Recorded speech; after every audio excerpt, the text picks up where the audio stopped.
Hello friends, कैसे हो आप लोग। स्वागत है आपका super fast classes YouTube channel में। तो गाइज इस वीडियो में हम केमिस्ट्री का एक मोस्ट इम्पॉर्टेंट टॉपिक आईपीएससी के बारे में पढ़ने वाले हैं। तो जी हाँ गाइज, ये हम कैसे आईपीएससी नाम लिखते हैं, ये हर साल आता है आपके बोर्ड एग्जाम में और इसके लिए काफ़ी कमेंट भी आ रहे थे। तो जी हाँ गाइज, मैं आपको 100% गारंटी देता हूँ कि आपको मैं आईपीएससी नाम लिखना समझा दूंगा काफ़ी अच्छे से। तो आप इस वीडियो को अंत तक केवल देखते रहिए और मैं इस चैनल को आपको सब्सक्राइब करने को नहीं बोलूँगा। अगर आपने अभी तक सब्सक्राइब नहीं किया है तो इस वीडियो को अंत तक आप देखिए और अगर आपको अच्छी लगे वीडियो तो तब सब्सक्राइब कीजिएगा, ठीक है।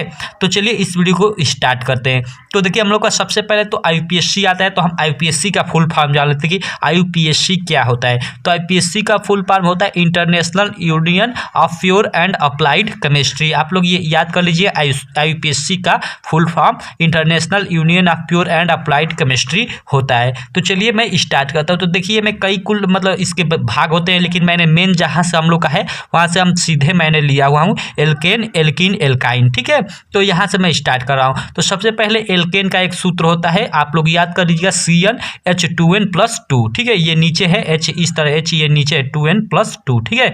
तो एल्केन का सूत्र होता है CnH2n+2। उसके बाद एल्कीन का सूत्र होता है, पूरा मैं आगे यार मैं मतलब जो भी बिंदु संरचना हो गई, लुईस बिंदु संरचना या बॉन्ड सूत्र सभी कुछ सब कुछ बताऊंगा, आप केवल देखते जाइए, जो जो इंस्ट्रक्शन दे रहा हूँ उसे करते जाइए। देखिए एल्केन का सूत्र होता है CnH2n+2, एल्कीन का सूत्र होता है CnH2n। उसके बाद एल्काइन होता है, एल्काइन का सूत्र होता है CnH2n-2। यही 3 ग्रुप होते हैं और इनके अलावा मैं बता दूं कि और ग्रुप होते हैं, जैसे CHO ग्रुप भी होता है, कार्बोक्सिल ग्रुप, हैलोजन ग्रुप, मतलब सभी के आते हैं। तो अब मैं इसको मैं शुरू में बता दूं, उसके बाद आपको अगले वीडियो में ट्रिक भी बताऊंगा कि कैसे ट्रिक का अनुसार आईपीएससी नाम निकालते हैं। तो चलिए इसका मैं तो ये शुरुआती अभी लेवल है तो इसको बता दूं। तो ये तीनों आप सूत्र याद कर लीजिएगा, ठीक है। और तीनों सूत्र याद कर लीजिएगा। उसके बाद देखिए मैं बता दूं कि जो हम लोग का एल्केन होता है, यहाँ मैं बता दूं कि एल्केन में एकल बांड होता है, ठीक है। और जो एल्कीन होता है यही महत्वपूर्ण है, आप अगर बांड सूत्र बनाते हैं तो यही महत्वपूर्ण है, यही आपके पास मतलब इसकी ही नॉलेज रहनी चाहिए कि एल्केन में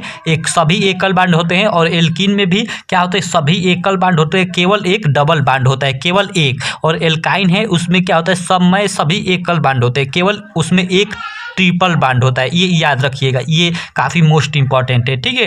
तो चलिए हम जानते हैं। और यहाँ देखिए मैंने बताया कि CnH2n-2 या CnH2n+2। तो यहाँ N क्या है, N हर में आ रहा है, तो N इक्वल टू क्या है, N बराबर है नंबर ऑफ कार्बन। ये नंबर ऑफ कार्बन मतलब वही कार्बन की संख्या। तो आपको सब कुछ पता चल जाएगा। आगे चलते हैं। तो ये एक मेरे पास सारणी है, इस सारणी को आप लोग याद कर लीजिएगा, शायद आप में से काफ़ी लोगों को याद भी होगा। तो देखिए कार्बन, नंबर ऑफ कार्बन ये है फर्स्ट। अगर कार्बन की संख्या 1 रहे, ठीक है, कार्बन की संख्या 1 रहे तो उसे मेथ कहते हैं। कार्बन की संख्या 2 रहे तो उसे एथ कहते हैं। कार्बन की संख्या 3 रहे तो उसे प्रोप कहते हैं। अगर कार्बन की संख्या 4 रहे तो उसे ब्यूट कहते हैं। कार्बन की संख्या कितनी रहे, 5 रहे, ठीक है। कार्बन की संख्या अगर 5 रहे तो उसे क्या कहते हैं, पेंट कहते हैं। अगर कार्बन की संख्या 6 रहे तो उसे हेक्स कहते हैं, ठीक। तो आप लोग याद कर लीजिएगा, meth, eth, pro, but, pent, hex, ये कार्बन की संख्या के अनुसार, ठीक। उसके बाद अगर कार्बन की संख्या यहीं तक हम लोग यहीं तक अधिकांश मतलब पढ़ा जाता है, लेकिन मैं ये आगे भी लिखवा चुका हूँ। अगर कार्बन की संख्या 7 रहे तो उसे हेप्टा कहते हैं। कितने लोग इसको हेप्ट भी कहते हैं, तो चलिए कुछ भी कहें।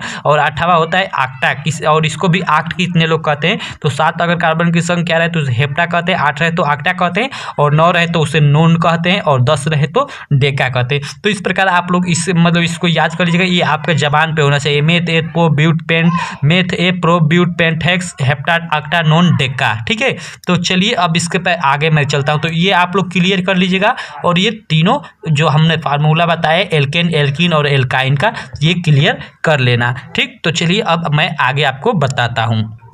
तो चलिए गाइज आगे अब हम लोग सीखेंगे कि एल्केन ग्रुप के सभी जो सूत्र होते हैं या जो हम लोग के इसके साधारण नाम होते हैं कैसे निकालते हैं और इसका आईपीएससी नाम कैसे निकालते हैं। तो देखिए यहाँ मैंने ऊपर एक ट्रिक लिखा हुआ है Na यानी नंबर ऑफ कार्बन, और उसमें क्या जोड़ने पे, N जोड़ने पे, ठीक है। नंबर ऑफ कार्बन के अनुसार उसमें N जोड़ने पे हमें साधारण नाम एल्कीन ग्रुप का प्राप्त हो जाता है। जैसे मान लीजिए हम लोग का नंबर ऑफ कार्बन 1 है, ठीक है। मान लीजिए किसी का 1 है और उसमें तो 1 को हम क्या बोलते हैं, मैंने उधर बताया कि मेथ बोलते हैं, तो मेथ में एन जोड़ देंगे तो मेथेन हो जाएगा।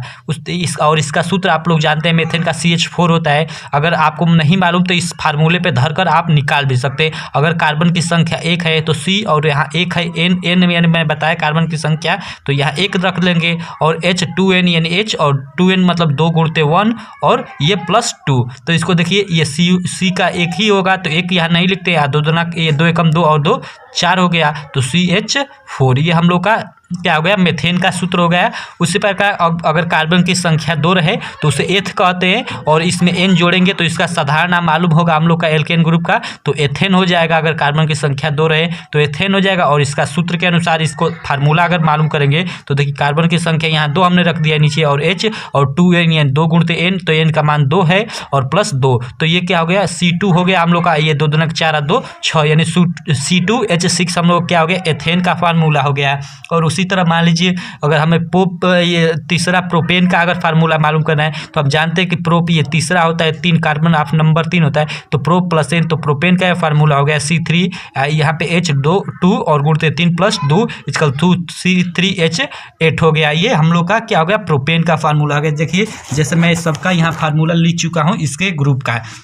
देखिए हम लोग का CH4 क्या होता है, मेथेन का फार्मूला होता है। C2H6 क्या होता है, एथेन का होता है। और आगे देखो, आगे देखते हैं, आगे हम लोग का हो गया C3, ठीक है, C3H8 हो गया प्रोपेन का, C4H10 हो गया ब्यूटेन का और C2H12 हो गया पेंटेन का। उसी तरह C6H14 हो गया ये हेक्सेन का। उसी तरह हम लोग आगे चलते हैं, ये हेप्टेन का फार्मूला हो गया और ऑक्टेन का ये फार्मूला हो गया और ये हम लोग का नोनेन का फार्मूला हो गया और ये हो गया हम लोग का डेकेन का। तो ये फार्मूला आपको मालूम करना होगा तो कैसे करेंगे, देखिए मतलब एक अगर आपको दे दे कि C5, ठीक है, C5H, ठीक है, C5 और H12, ठीक है, किसका फार्मूला है, किस चीज़ का फार्मूला है, किसका फार्मूला है, ये पूछेगा किसका फार्मूला है, किसका सूत्र है, तो आप लोग कैसे पता करेंगे। तो वही जो आपको 3 सूत्र बताए उसी पे रखिए, कैसे मतलब ये किस पे अप्लाई होता है। तो पहले सूत्र पर लिखिए CnH2n +2 पे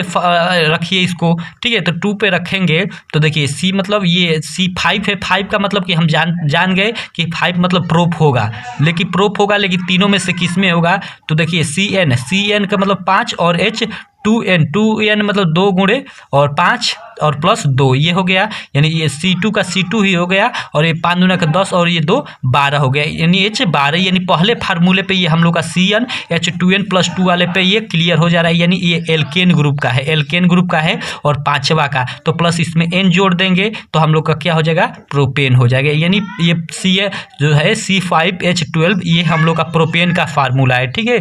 तो उसी तरह ये सब फार्मूले निकाले गए हैं, उसी तरह ये आप देख सकते हो डेकेन ये सब जितने हैं। तो चलिए आगे मैं आपको बताता हूँ। तो इसी तरह मान लीजिए अगर कार्बन की संख्या अगर 9 रहे तो उससे हम नोन बोलते हैं और इसमें N जोड़ देंगे तो नोनेन हो जाएगा। और इस नोनेन का हम लोग का फार्मूला क्या हो जाएगा, इस सूत्र के अनुसार जो मैंने बताया CnH2n +2 एल्केन ग्रुप का सूत्र, उसके अनुसार निकाल लेंगे C9H2 और यहाँ H2 और गुणे यहाँ कार्बन संख्या 9 है तो यहाँ 9N के जगह Cn है तो N 2 गुणे 9 और +2 तो ये C का C9 हो जाएगा और 9 दूना का 18 और 2 20, यानी 20 ये क्या होगा C9H20, ये नोनेन का हम लोग का फार्मूला हो गया। तो देखिए अब इसका मैं आपको नीचे अब इसका जो बॉन्ड सूत्र है और संरचनात्मक या लुईस बिंदु संरचना है बता रहा हूं, लेकिन उससे पहले मैं बता दूं कि इसका IUPAC नाम। अब इसका तो आप लोग ये फार्मूला निकाले को सबका जान गए कि किस तरह मेथेन का, एलेन का, प्रोपेन का, नोनेन या ब्यूटेन जो भी होगा इसका फार्मूला कैसे निकालोगे, ठीक है। अगर आपको मान लीजिए मैं कैसे कौन कहूँ, हाँ हेक्सेन मान लेता हूँ, हेक्सेन का अगर आपको फार्मूला निकालना है, ठीक है, बोल दे कि आप हेक्सेन का फार्मूला लिखिए तो कैसे लिखेंगे। तो चलिए मैं आपको देखिए बताता हूँ।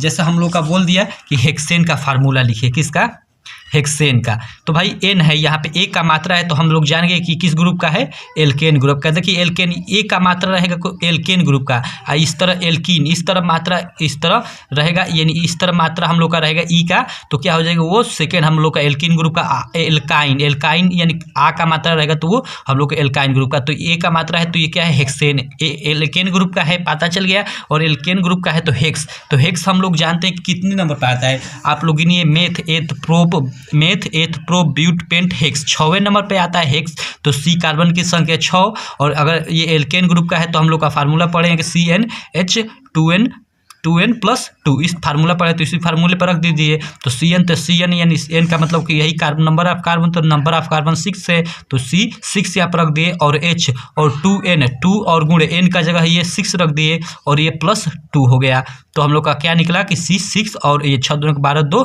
16, 6 दूनी 12 सॉरी 16 बोलना, 6 दूनी 12 2 14 H 14 हो गया। यानी यही हम लोग का क्या हो गया, हेक्सेन का फार्मूला हो गया। ठीक है, तो इस तरह आप फार्मूला निकाल लेंगे इसका, टेनों में से कोई भी फार्मूला आप इस फार्मूले के अनुसार CnH2n+2 के रखकर निकाल लेंगे। तो ये हम लोग के एल्केन ग्रुप का हो गया। तो देखिए जो इसका यही जो साधारण नाम होता है यही इसका एल्केन ग्रुप में IUPAC नाम भी होता है। ठीक है, अगर पूछ दे कि प्रोपेन का IUPAC नाम क्या होगा, तो प्रोपेन का IUPAC नाम भाई इसका जो साधारण नाम है प्रोपेन, वही IUPAC नाम भी होगा इसका। तो प्रोपेन का IUPAC नाम प्रोपेन ही होगा। ठीक है, जितने इसमें है methane, ethane, propane, butane, pentane, hexane, octane, मतलब जो भी जितने भी हैं सबका IUPAC नाम सेम टू सेम वही होगा। यही मतलब सब में नहीं होता है लेकिन इसमें होगा, यही मतलब होगा। तो इसमें का जो भी एल्केन ग्रुप में आ जाए तो उसका जो साधारण नाम है वही उसका IUPAC नाम भी होगा। तो चलिए मैं कुछ इसका मतलब जो आपका बॉन्ड सूत्र होता है, संरचनात्मक सूत्र उस तरह बता दे रहा हूँ। जैसे अगर मेथेन का बोल दे, मेथेन का क्या बनाइए, बॉन्ड सूत्र बनाइए। मेथेन का हम लोग का फार्मूला है CH4। अगर फार्मूला ना लिखे, अगर ये फार्मूला ना लिखे, इस तरह फार्मूला मान लीजिए ना लिखे, बस कह दे कि मेथेन का बॉन्ड सूत्र लिखिए, तो पहले हमका मेथेन का फार्मूला ज्ञात करना पड़ेगा। तो मेथेन का हम जानते हैं कि मेथ यानी कार्बन की संख्या 1, और एल्केन ग्रुप है एक, क्योंकि यहाँ एक का मात्रा है ना, तो एल्केन ग्रुप है तो क्या होगा H और 2 और गुणते कार्बन का संख्या 1 और ये +2 फार्मूले के अनुसार CnH2n+2 फार्मूले पर रख दिया। तो C और ये 2 × 2 और 2 4, यानी मेथेन का सूत्र CH4 हो गया। तो CH4 हो गया मेथेन का फार्मूला। तो यहाँ हम लिख देंगे CH4। अब इसको हम बांड सूत्र के रूप में परिवर्तित करें, तो देखिए बांड सूत्र के रूप में परिवर्तित करने का मतलब कि देखिए मैंने ये किया हुआ है पहले से ही। यहाँ हम लोग कार्बन सबसे बीच में रख देते हैं। ठीक है, कार्बन बीच में, और इससे देखिए 4 हाइड्रोजन जुड़ा है, तो इधर एक, इधर एक, इधर एक, इधर एक, 4 हाइड्रोजन जुड़ा है ना। तो यही देखिए, अब देखिए यहाँ पे मैं बता दूँ इसको लुईस बिंदु संरचना के अनुसार मैं आपको समझा रहा हूँ। ठीक है, देखिए ये कार्बन हम लोग का हो गया, एक कार्बन हो गया। ठीक, ये कार्बन हो गया। कार्बन के हम जानते हैं कि अंतिम जो कक्षा है उसमें कितने इलेक्ट्रॉन होते हैं, 4 इलेक्ट्रॉन होते हैं, सॉरी 4 की जरूरत होती है। जैसे इसका इलेक्ट्रॉनिक विन्यास आप लोग समझते होंगे कार्बन की, देखिए इसका इलेक्ट्रॉनिक विन्यास जैसे आप लोग करते हो ना, जैसे कार्बन का 6 होता है तो 2 4 4 2 6 हो गया। और यहाँ पे देखिए हम लोग का अंतिम कक्षा में आप लोग बोरबरी के सिद्धांत के अनुसार पढ़ोगे कितने जो 8, ये कोई भी हो इसमें 8 पूरा करने की जरूरत होती है। तो देखिए इसके अंतिम कक्षा में ये 4 ही इलेक्ट्रॉन है और इसको पूरा करना है 8। तो 8 पूरा करने के लिए यहाँ पे एक हाइड्रोजन यहाँ से लेगा, एक इधर हाइड्रोजन हो जाएगा, एक इधर हो जाएगा और एक इधर हो जाएगा, और तीनों से सबसे एक एक क्या ले लेगा, हाइड्रोजन, मतलब एक एक साझा कर लेगा। तो एक एक साझा कर लेगा इस तरह। तो इसका इस तरह ये 8 पूरा हो गया ना। देखिए अब 1 2 3 4 ये हाइड्रोजन से एक एक ले लिया, 4 इसके पास है, ये 8 पूरा हो गया। और देखिए उसी तरह अब हाइड्रोजन का भी पूरा करना पड़ेगा भाई। तो देखिए हाइड्रोजन के बाहरी कक्षा में केवल एक ही इलेक्ट्रॉन होता है, लेकिन हम लोग का इलेक्ट्रॉनिक विन्यास 2 से चालू होता है, आप सब लोग जानते हो। तो हमें इसमें 1 की कमी है ना, 1 की कमी है तो 2 इसमें करना होगा। तो हाइड्रोजन के पास 1 तो इलेक्ट्रॉन है ये, तो एक इससे ले लेगा, इससे एक ले लेगा तो इसका पूरा हो जाएगा। और ये हाइड्रोजन इससे एक ले लेगा, इसका यहाँ से एक ले लेगा, और ये एक यहाँ से ले लेगा, और एक ये यहाँ से लेगा। तो इस तरह आप लोग लुईस बिंदु संरचना बनाइएगा। चलिए आगे भी मैं इसको काफ़ी अच्छे से समझाता हूँ।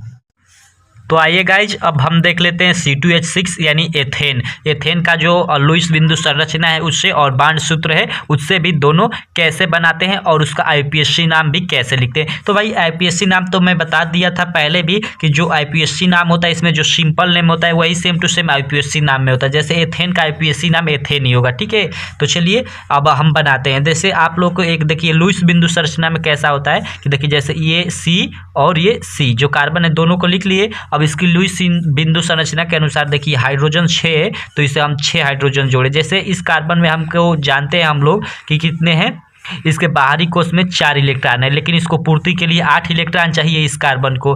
तो 8 के लिए क्या करेगा कि एक यहाँ हाइड्रोजन से एक यहाँ मान लीजिए ये हाइड्रोजन हो गया, एक ये हम लोग का हाइड्रोजन हो गया और एक ये हाइड्रोजन हो गया, 3 हाइड्रोजन हो गया, 4। तो देखिए इससे क्या करेगा कि एक एक का साझा कर लेगा। और यहाँ एक इससे इसके इसमें भी 4 मान लीजिए हम लोग के क्या है, इस कार्बन के भी 4 अंतिम कोश में 4 इलेक्ट्रॉन है और इस 4। तो देखिए ये हाइड्रोजन से एक एक का साझा कर लेगा ये कार्बन। ठीक, इस तरह मान लीजिए ये हम लोग का हाइड्रोजन से साझा कर लिया और देखिए ये कर लिया इससे तो कितने हो गए 1 2 3 4 तो पहले से सॉरी ये ऊपर से आएगा ठीक ना इसमें से क्योंकि इसका भी एक लेगा तो 1 2 3 इन हाइड्रोजन का 4 इसके पास से 7 हो गया और एक इस कार्बन से एक इलेक्ट्रॉन ले लेगा तो इसके कितने पूरे हो गए 8 पूरे हो गए। और इसी प्रकार ये जो हाइड्रोजन है क्योंकि इसके हाइड्रोजन का अंतिम कोश में 1 इलेक्ट्रॉन होता है और पूरा करने के लिए इसे भी कितने चाहिए 2 चाहिए क्योंकि 2 से इलेक्ट्रॉन विन्यास शुरू होता है 2 4 जो भी हो 2 6 8 10 जो भी हो तो इसको 2 चाहिए अंतिम कोश में तो एक तो इसके पास है ये है और एक इससे दिया है तो एक लेगा इससे एक साझा कर लेगा और ये भी इसके एक इलेक्ट्रॉन से साझा कर लेगा इस कार्बन के और इस कार्बन के ये एक इलेक्ट्रॉन साझा कर लेगा तो इस तरह हाइड्रोजन का भी पूरा हो गया और इस कार्बन का। अब हमें इससे पूरा करना है तो देखिए 1 2 3 हाइड्रोजन तो कट गए अब 3 हाइड्रोजन बच रहे हैं तो 3 हाइड्रोजन बच रहे हैं तो एक हाइड्रोजन यहाँ एक हाइड्रोजन यहाँ और एक हाइड्रोजन यहाँ 3 हाइड्रोजन हो गया। अब देखिए अब इस कार्बन के 1 2 3 4 इलेक्ट्रॉन पहले से हैं और 4 पहले से है और ये 1 2 3 अगर ये तीनों हाइड्रोजन से एक का साझा कर ले तो 7 हो जाए और एक इस ऑक्सीजन से साझा करेगा ना क्योंकि एक इससे साझा किया है इससे इस कार्बन से ये लिया है तो इससे भी एक लेगा तो इसके भी इस तरह अगर हम कर दे तो इसके भी 8 जैसे ये देखिए इसके भी 8 हम लोग के पूरे हो जाएंगे ये हम लोग के 8 पूरे हो गए। तो देखिए 1 2 3 4 5 6 7 8 इस कार्बन के 8 पूरे हो गए। अब हमें सभी ये हाइड्रोजन के 2 पूरे करने तो एक तो इसके पास ये है ये और एक इस कार्बन से ले लेगा तो इस हाइड्रोजन का पूरा उसी तरह सेम इसी हाइड्रोजन का ये पूरा इस हाइड्रोजन का ये पूरा देखिए 1 2 इसके भी 2 हो गए। तो ये है हम लोग की लुईस बिंदु संरचना। तो देखिए लुईस बिंदु संरचना आती नहीं है एग्जाम में केवल आप लोग को समझाने के लिए बताया जाता है। इसका मेन फोकस होता है कि आपको बांड सूत्र आसानी से आ जाए। देखिए जैसे ये हम लोग का कार्बन हो गया और ये कार्बन 2 है तो इनके देखिए एक एक का साझा किया यानी एकल बांड और ठीक और उसके बाद इधर हाइड्रोजन है इधर ऊपर हाइड्रोजन है नीचे हाइड्रोजन है और सभी हाइड्रोजन से एक एक का साझा किया है ना एक एक का साझा मतलब एक लिए हैं एक दिए हैं तो एकल बांड सब में हो गया और इधर भी देख ले सकते हैं सभी से एक एक हाइड्रोजन का साझा किया हुआ है। तो ये हम लोग का यही हो गया बांड सूत्र ठीक है। तो इस बांड सूत्र को एक और प्रकार से लिख देता है कैसे जैसे देखिए H और यहाँ 3 हाइड्रोजन जुड़े हैं सॉरी C है और H 3 दूर है तो CH3 और यहाँ क्या है कि एकल बांड है तो यहाँ एकल बांड CH3 इस तरह से भी इस मतलब इसका बांड सूत्र लिखा जा सकता है किसका एथेन का ये भी बांड सूत्र हो सकता है। तो अगर आपके एग्जाम में दे दे कि इससे दे दे ये चित्र दे देगा कि इसका मतलब इसका क्या लिखिए आप IPSC नाम लिखिए। तो IPSC नाम लिखने के लिए सबसे पहले आपको जानना होगा कि कार्बन कितने हैं 2 हैं तो कार्बन इस तरह लिख लेंगे कार्बन 2 है मतलब उधर रफ पे इधर यहाँ पे नहीं लिखेंगे मतलब ऐसे एक चित्र दे देगा ठीक है। जैसे कहेगा कि निम्न का IUPAC नाम लिखो ठीक है इस तरह लिखो कह देगा और इस तरह आप लोग को एक बना देगा जैसे इस तरह बना देगा एक hydrogen hydrogen hydrogen hydrogen hydrogen hydrogen और कहेगा कि इसका IPSC नाम लिखो। तो इसका IPSC नाम क्या होगा तो देखिए कैसे आप पता करेंगे। देखिए 1 2 कार्बन कितने हैं 2 तो कार्बन 2 हो गए और हाइड्रोजन 1 2 3 4 5 6 तो H यहाँ पे 6। अब देखेंगे कि ये किस फार्मूले पे बैठ रहा है किस फार्मूले पे बैठ रहा है 3 आपको मैंने फार्मूले बताए थे CnH2n+2 एल्केन का फार्मूला है और एल्कीन का क्या है CnH2n और एल्काइन का हमने बताया था CnH2n और 2 इस तरह बताया था ना। तो जो भी हो तो देखिए इसी तीनों फार्मूले पे हम चेक करेंगे कि किस पे सेट हो रहा है। तो अगर कार्बन की संख्या हम 2 रखते हैं अगर पहले पे चेक करते हैं तो 2 और ये 2 दूना 4 2 6 यानी ये पहले पे ही देखिए सेट हो जा रहा है। देखिए जैसे कार्बन की संख्या 2 रखे और H 2n होता है तो 2 गुणते और n का मतलब वही कार्बन कितना है तो 2 और प्लस ये 2 होता है और इसको हल करें तो C2 और ये 2 दूना 4 2 6 यानी पहले पे ही सेट हो जा रही है यानी ये एल्केन ग्रुप का है कि क्या है ये एल्केन ग्रुप का है। और एल्केन में कौन है तो जिसके कार्बन संख्या 2 है तो 2 होता है जिसमें कार्बन की संख्या 2 होती है तो उसे हम क्या बोलते हैं एथ बोलते हैं ना। और हमें मालूम है कि एल्केन ग्रुप का है तो इसमें इन जोड़ देंगे तो ये क्या हो गया एथेन यानी ये किसका फार्मूला है ये किसका बांड सूत्र है एथेन का बांड सूत्र है। और एथेन का हम जानते हैं कि IPSC नाम क्या होगा एथेन होगा। इसमें जो भी सबका मतलब से जो सिंपल नेम होता है ना वही IPSC नाम होता है। तो इसका हम सीधे लिख देंगे कि उत्तर में आंसर में लिख देंगे जो भी अगर क्वेश्चन नंबर 5 हो तो क्वेश्चन नंबर 5 का हम उत्तर लिख देंगे कि क्या एथेन